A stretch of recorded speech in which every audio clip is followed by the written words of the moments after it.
রাধে রাধে বন্ধুরা, আজ তোমাদের দেখাবো আমি পনিরের তরকারি। আমি সাদা মাটা একটা নিরামিষ পনিরের তরকারি করছি, সেইটাই তোমাদের দেখাবো আমি। তেলটা ভালো করে গরম হয়ে গেছে, সাদা তেল দিয়েছি আমি। তার মধ্যে পনিরগুলো ছেড়ে দিলাম।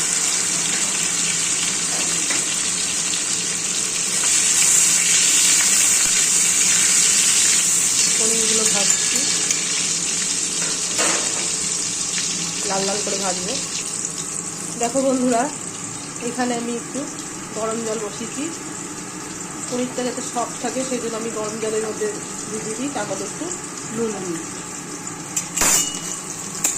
পনিরটা ভাজা হচ্ছে, ভাজার পরে গরম জলের মধ্যে ছেড়ে দিলাম। এতে করে কী হবে, পনিরের ভেতরে রসটাও ঢুকবে, লবণটাও ঢুকবে এবং পনিরটা সফট হবে। পনিরগুলো দেখো একদম টাটকা, এত সুন্দর ভাজা হচ্ছে, একটুও ভেঙে যাচ্ছে না, কড়াইয়ে তেলে কখনো টুকরো ছাড়ছে না। পনিরগুলো একদম টাটকা, সেই টাটকা পনিরের তরকারি বেশি টেস্টি হয়। বন্ধুরা, আমি কখনো কখনো শুধু পনির দিয়ে রান্না করি, আজকে একটু আলু দেবো, তাই আলুগুলো ডুমডুমো করে পনিরের সাইজেই কেটে নিয়েছি, ওগুলোকে ভালো করে ভাজা করছি। দেখো বন্ধুরা, আলুগুলো খুব ভালোভাবে ভাজা হয়ে গেছে। এরপরে আমি এগুলো তুলে নেব। আলুগুলো তুলে নেওয়ার পরে আমি কিছুটা মৌরি ফোড়ন দিয়ে দিচ্ছি। পনিরের তরকারিতে মৌরি ফোড়ন দিলে খুব সুন্দর সেন্ট হয়, তোমরা করে দেখো। তার সাথে একটু গোলমরিচ। এরপরে আমি ক্যাপসিকাম কুচিয়ে রেখেছি, সেই ক্যাপসিকামগুলো তেলের মধ্যে ছেড়ে দিচ্ছি। খুব ভালো করে ভাজা ভাজা করবো। দেখো, ক্যাপসিকামগুলো খুব ভালো ভালো ভাজা হয়ে গেছে।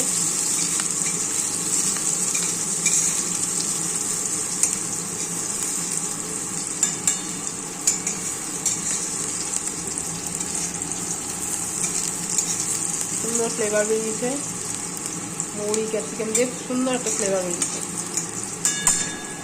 এরপরে আমি কোচানো টমেটো কিছুটা দিয়ে দিলাম, সবটা দেবো না, একটা গোটা মাঝারি সাইজের কোচানো টমেটো দিয়ে দিলাম।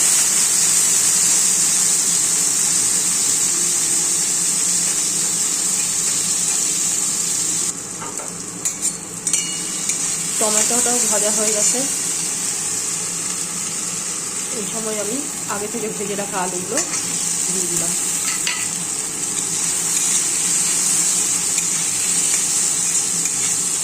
একটু নাড়াচাড়া করেই আমি একটা মশলা পেস্ট তৈরি করে রেখেছি। দেখো বন্ধুরা, এইটা আমি বাড়িতে ধনে জিরে ভালো করে ভেজে মিক্সিতে পেস্ট করে রাখি, তেজপাতা সাজিরা সামরিচ দিয়ে পেস্ট করি, তার মধ্যে একটু হলুদ নুন দিয়ে কড়াইয়ের মধ্যে দিয়ে দিলাম।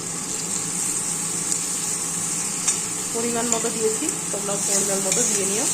দিয়ে যেরকম মশলা খাও, কেউ গ্রেভি বেশি খাই, কেউ একটু হালকা খাই, ভালো করে কষিয়ে নেব।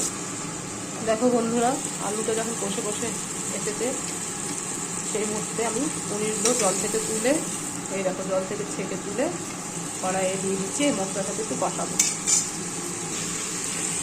দেখো বন্ধুরা, পনির থেকে তেল আলাদা হয়ে যাচ্ছে, দেখো মশলা তেল সব আলাদা হয়ে যাচ্ছে, তার মানেই ভালো করে কষানো হয়ে গেছে।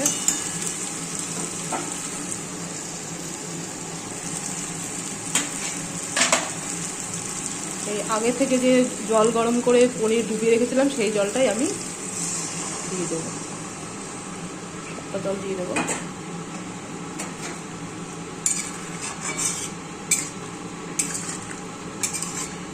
পনিরটা ফুটতে থাকবে, ঢাকা দিয়ে।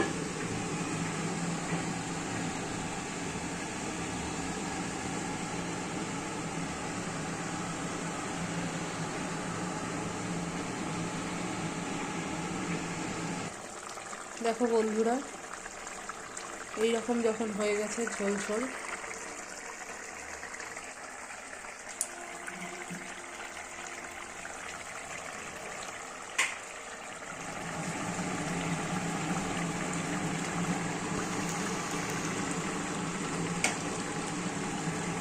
ঝোল ঝোল যখন হয়ে গেছে, সেই সময় আমি একটু গরম মশলা আর একটু চিনি দিয়ে নামিয়ে দেবো।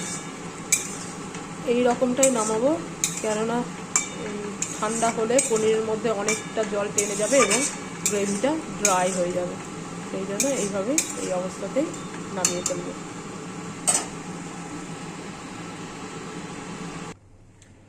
দেখো বন্ধুরা কি সুন্দর হয়েছে পনিরের তরকারিটা, দেখেছো গ্রেভিটা কেমন ড্রাই হয়ে গেছে। আমি এইখান থেকে একটু তুলে তোমাদেরকে দেখাচ্ছি।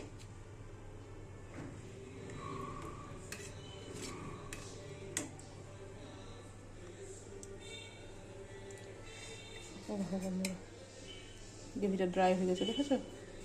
আমি বলেছিলাম না, এখনও ধোঁয়া বেরোচ্ছে, দেখো ধোঁয়া বেরোচ্ছে তো। আরও ঠান্ডা হবে, আরও গ্রেভিটা শুকিয়ে যাবে, দিয়ে ড্রাই হয়ে যাবে। একটু টেস্ট করে দেখি। দারুণ হয়েছে বন্ধুরা, দারুণ হয়েছে খেতে, খুব সুন্দর হয়েছে, সেন্টটাও খুব ভালো এসেছে। এইভাবে তোমরা করো।